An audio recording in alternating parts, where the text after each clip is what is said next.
Hello guys, welcome to the cine facts. So இன்னைக்கு பார்த்தீங்கன்னா மே 1 உழைப்பாளர்கள் தினம். ஸோ இந்த டேவை கிட்டத்தட்ட உலகம் பூரா கொண்டாடுவாங்க. ஆனால் தமிழ்நாட்டில் மட்டும் பார்த்தீங்கன்னா இந்த டே அன்னைக்கு இன்னொரு விஷயத்தையும் சேர்த்து கொண்டாடுவாங்க. அதுதான் நம்ம தல அஜித் அவர்களுடைய பிறந்த நாள். ஸோ கரெக்டாக இந்த டேட்டில் தான் 1971 மோகினி மற்றும் சுப்பிரமணியத்துக்கு மகனாக பிறந்தாரு நம்ம அஜித் குமார். ஸோ இப்போ கிட்டத்தட்ட நம்ம தலைக்கு 53 வயசு ஆகுது. இவர் சினிமாவில் கிட்டத்தட்ட 30 வருடங்களாக பயணிச்சிருக்காரு. அதில் ஏகப்பட்ட வெற்றி தோல்விகளை சந்திச்சாலும் இன்னுமே சினிமாவில் முன்னணி நடிகராக இருக்காரு.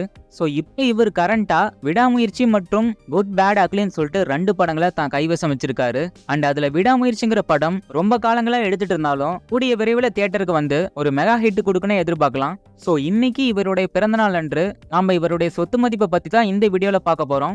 ஸோ கடைசியாக இவர் நடிச்சு முடிச்ச படம்னு பார்த்தீங்கன்னா விடாமுயற்சி. ஸோ இந்த படத்துக்கு கிட்டத்தட்ட 105 கோடி சம்பளமாக வாங்கியிருந்தாரு. அண்ட் இந்த படத்துக்கு ஏகப்பட்ட எக்ஸ்பெக்டேஷன் இருக்குன்னு நமக்கு மட்டும் இல்லை, தலைக்கும் நல்லா தெரியும். ஸோ அதனால தான் அதை தொடர்ந்து தன்னோட அடுத்த படமான இந்த குட் பேட் அக்லிங்கிற படத்துக்கு 163 கோடியை சம்பளத்தை உயர்த்தியிருக்காரு. அண்ட் அது மட்டும் இல்லாம ரொம்பவே விறுவிறுப்பா இந்த படத்தை எடுத்துட்டு இருக்காங்க. மார்க் ஆண்டனி படம் எடுத்து பயங்கர ஹிட் கொடுத்த நம்ம ஆதிக் ரவிச்சந்திரன் இயக்கிற இந்த படத்தோட அப்டேட் இன்னைக்கு வரப்போறதா சொல்லியிருக்காங்க.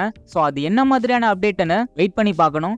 ஸோ இந்த 2 படங்களுக்கு அடுத்ததா இனி வரப்போற எல்லா படங்கள்லையுமே தன்னோட சம்பளம் 200 கோடின்னு சொல்லிட்டு ரீசெண்டா தான் இன்க்ரீஸ் பண்ணாரு. ஸோ அதை கேட்ட நிறைய பேருக்கு ஷாக்கா இருந்தாலும் ஒவ்வொரு நடிகருமே தன்னோட மார்க்கெட்டை பொறுத்து தான் சம்பளத்தை இன்க்ரீஸ் பண்ணுவாங்க. ஸோ அந்த மாதிரி தான் நம்ம தலையும் பண்ணியிருக்காரு.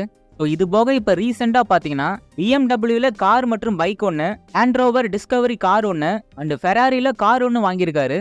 ஸோ இது போக கடந்த வருஷம் புதுசாக ஒரு மைக் பிஸ்னஸை ஸ்டார்ட் பண்ணியிருக்கிறதா சொல்லியிருந்தாங்க. அண்ட் அதில் இப்போ நல்ல வருமானமும் வந்துட்டு இருக்குன்னு சொல்கிறாங்க.